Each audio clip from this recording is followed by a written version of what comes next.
किसी बात पर ठोस निर्णय केंद्र सरकार नहीं ले सकी। जैसे एमएसपी खरीद की गारंटी का कानून बनाने का सवाल था, तो केंद्र हमसे सिर्फ आंदोलन आगे बढ़ाने के लिए, टालने के लिए समय मांग रहा है। नमस्कार, इन खबर में आपका स्वागत है। देश भर के अलग अलग किसान संगठनों का प्रतिनिधित्व करने वाले किसान नेताओं और केंद्र सरकार के बीच सोमवार की देर रात लंबी बैठक चली, लेकिन कोई फैसला नहीं हो सका। किसानों ने अल्टीमेटम दे दिया है कि मंगलवार सुबह 10 बजे यानी कि आज 10 बजे तक सरकार फैसला कर ले, अन्यथा वो दिल्ली कूच करेंगे। एक बार फिर से बॉर्डर पे टकराव की नौबत पैदा हो गई है। आखिरकार किसान क्यों आंदोलन करना चाहते हैं, उनकी कौन कौन सी प्रमुख मांगे हैं, तो आपको बता दें कि सबसे बड़ी मांग एमएसपी गारंटी कानून है। ये एमएसपी वो है जो फसलों के लिए एक न्यूनतम दर केंद्र सरकार तय करती है और उसी पर उसकी खरीद होती है। किसान चाहते हैं कि जो भी फसल वो उगाएं, जो भी उनकी उपज हो, सरकार गारंटी दे कि इतना पैसा आपको मिलेगा। इसके लिए सरकार तैयार नहीं है। दूसरी उनकी सबसे बड़ी मांग है कि ऋण माफ़ी हो, यानी कर्ज की माफ़ी हो जो भी मजदूरों और किसानों ने लिया है।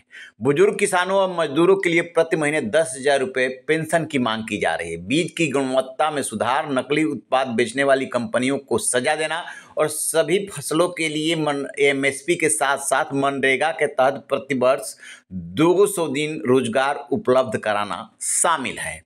इसके अलावा स्वामीनाथन आयोग ने जो सिफारिशें की है उसको भी लागू करने की मांग हो रही है।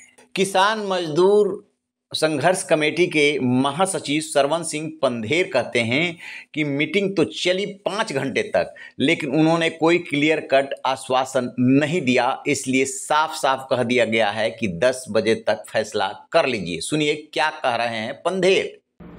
हाँ, देखिए, रात लगभग 5 घंटे के करीब हमारी मंत्री महोदय से मीटिंग चली है।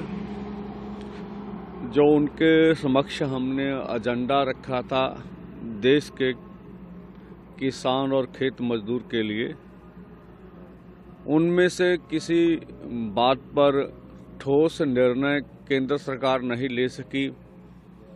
जैसे एमएसपी खरीद की गारंटी का कानून बनाने का सवाल था, तो केंद्र हमसे सिर्फ आंदोलन आगे बढ़ाने के लिए, टालने के लिए समय मांग रहा है।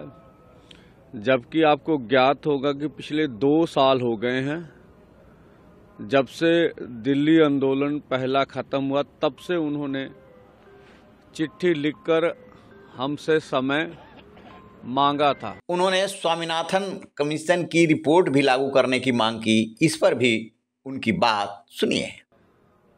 C2+50% जो डॉक्टर स्वामीनाथन कमीशन का एक फार्मूला है, वो देने पर तो उन्होंने कोई सहमति नहीं दी। और जैसे किसान और खेत मजदूर का कर्ज माफी का सवाल है, उसके ऊपर भी वो समय मांगते रहे।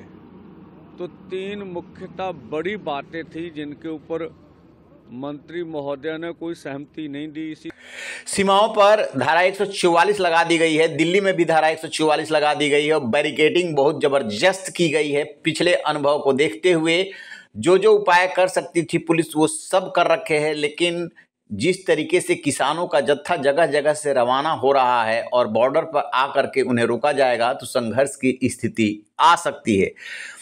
जानकारी के मुताबिक सरकार की तरफ से टाइम मांगा जा रहा है कि जो भी आपकी मांगे हैं उस पर विचार करने के लिए टाइम दीजिए, और पंधेर इस बात के लिए तैयार नहीं है। सुनिए क्या कह रहे हैं कि कैसे टाइम को आगे खिसकाया जा रहा है और आश्वासन के सिवा कुछ नहीं दिया जा रहा। सरकार के पास कोई प्रस्ताव है भी नहीं, ठीक है। वो सिर्फ केवल समय निकालना चाहती है। तो बस